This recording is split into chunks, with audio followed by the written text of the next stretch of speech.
Hello, welcome to Someday Farm. I'm Stephen Watson. This is today's Tàijíquán Tip.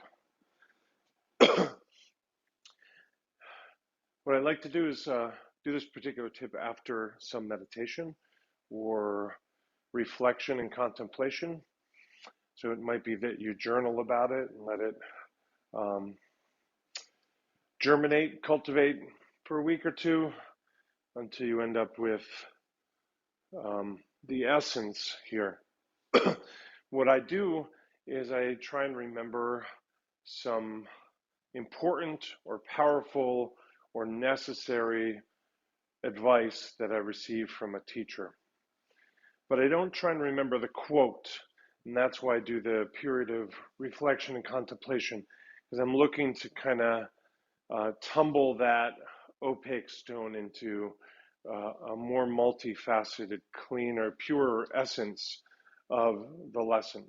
Now, it may be that your teacher was particularly eloquent, and so the way it tumbled out of them was, pristine and pure and perfect. Great. But for me, often the advice is over a few different years or classes, said in a few different ways, in a different context, spoken to different people, written. Sometimes it's not spoken. And so I'm just trying to deliver the essence to my current self. And then I just carry that through the practice with me. So I may hold the still practice for a period of time to kind of tune into that essence. Once I have it, even though it's not a quote, it's a paraphrase, it's the idea of the lesson, it's the way I'm saying it now that functions for me. And then I'm carrying that through like a mantra through the entirety of my practice. And I may notice places that it applies that I hadn't noticed before, and it may certainly apply in many places or just a few.